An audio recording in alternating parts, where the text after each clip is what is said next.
Amy Wu and the Patchwork Dragon by Kat Zhang, illustrated by Charlene Chu.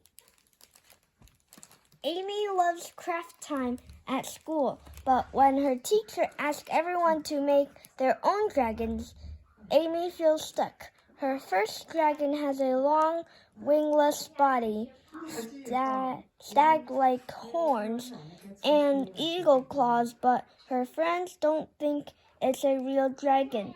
Then she makes dragons like theirs, but none of them feels quite right. None of them feels like hers. After school, a story from Grandma sparks new inspirations, and Amy rounds up her family to help her. Will Amy ever find her perfect dragon? Let's find out by reading the story. Amy Wu and the Patchwork Dragon. Another saying, Amy Wu and the Patchwork Dragon. During story time, Miss Mary reads Amy's class a book about dragons.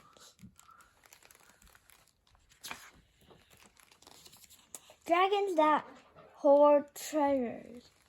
Dragons that blow fire. Dragons that fight knights in gleaming armor. Afterward, she tells everyone to make their own dragons. Make them special, she says. Make them yours. Sam draws a dragon with enormous teeth. He crafts the wings from postage stamps. Willa sculpts a dragon with a big fat belly. She strings daisies for the tail. Amy paints a dragon with a long, thin body. It has horns like a stag and claws like an eagle. Are you sure that's a dragon? Asked Sam. It doesn't look like a dragon, asked Willa. Amy says maybe they're right. Amy scribbles with her pencil and doodles with her crayons. She glues beads to the paper and some to her hair. Bits of dragon emerge. Bits of dragon emerge. Dragons with shiny green scales. Dragons with leathery wings. They look great. They look just like the dragons in Miss Mary's book, but none of them work. None of them feel quite right. These dragons are not the dragons Amy wanted to make. Time to clean up, says Miss Mary. I'm not done, cries Amy. The rest of the class put their dragons on the show and tell table, but there's nothing from Amy, nothing at all.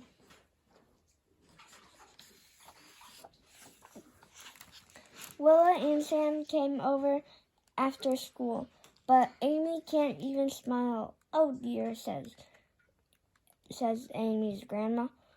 Why the sad face? So Amy tells her. Her grandma gets a twinkle in her eye. Come, she says, let me tell you a story.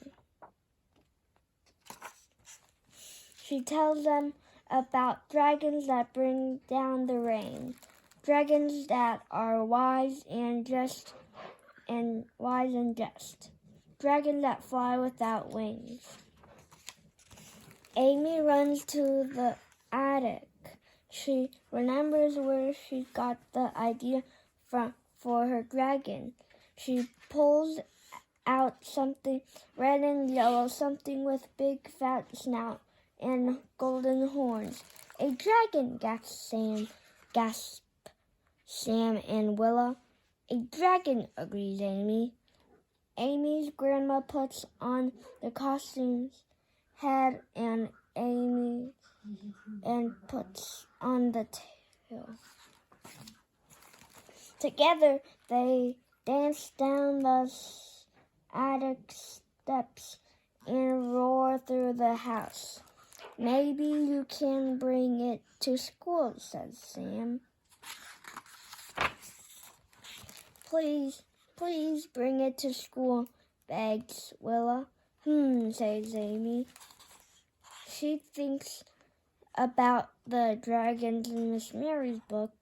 She thinks about the dragon in Grandma's story. Bringing the dragon to class would be great, but there's something missing. Something to make the dragon Amy's dragon. After Sam and Willa go home, Amy begins to plan. She shows her sketches to her family. Will you help me? She asks. They measure out fabric and cut it into shape. They carve a cardboard frame and fasten the cloth. Amy knots together the 3 silk scarves. Then she adds some beads and some glitter and a little more glitter just because. Ready? Asks Grandma. And Amy takes a deep breath. Ready, she says. Amy comes to school with a big paper bag. The other children gather around. Is it your dragon? Asks Willa. Show us, cries Sam.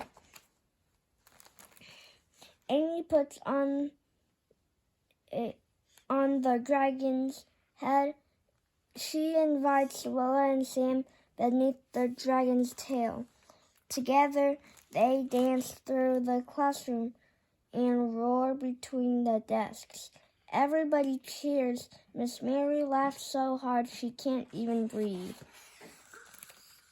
Amy's dragon is red and yellow. It has a big fat snout and golden horns. It has enormous green wings and a tail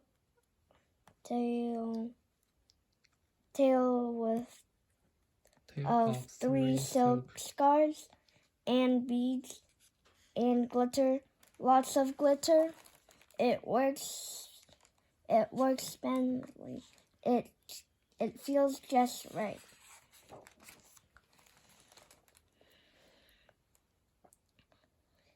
It is exciting. Exactly the dragon Amy wanted to make.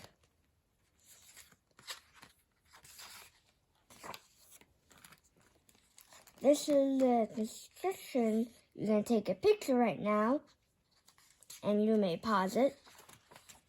And this, you can pause it too, to take a picture. The end. Bye.